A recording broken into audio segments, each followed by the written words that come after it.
શ્રી મહાપ્રભુજીના ચરણ કમલમાં અનન્યતા રાખી અન્યાશ્રયના ત્યાગપૂર્વક શ્રી વલ્લભના નામરૂપ અને ગુણનું જે નિત્ય ખૂબ જ ભાવથી સ્મરણ કરે છે અને સાથે સાથે સર્વોત્તમ વલ્લભાષ્ટક તથા સપ્તશ્લોકીના સતત પાઠ થશે ત્યારે ભગવત પ્રાપ્તિમાં સમસ્ત પ્રતિબંધ તથા અજ્ઞાન રૂપી અંધકાર દૂર કરી દેશે. જો આ પુસ્તકમાં જ આ વર્ણન કર્યું છે કે આ ત્રણેય સ્તોત્રનો પાઠ કરવાથી કેવો અનુભવ થાય છે. આથી દેવી જીવો નિરાવરણ થશે, એટલે કે માયા રૂપી આવરણ દૂર થઈ જશે. શ્રી મહાપ્રભુજીના સ્વરૂપનું ધ્યાન ધરવાથી, એમના ચરણારવિંદનો દ્રઢ આશ્રય કરવાથી અને આપણા આદિદૈવિક સ્વરૂપનું જ્ઞાન થશે. એટલે આપણું મૂળ સ્વરૂપ શું છે?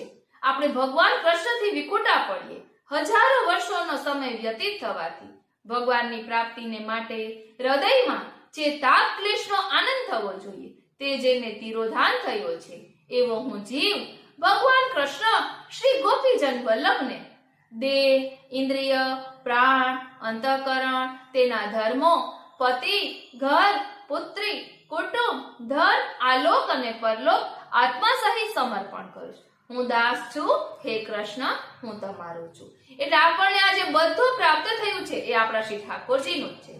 એટલે કરે કરાવે શ્રીનાથજી, કેન્દ્રમાં શ્રીનાથજીને કોઈ પણ કાર્ય કરીશું તો તે સુંદર જ થશે.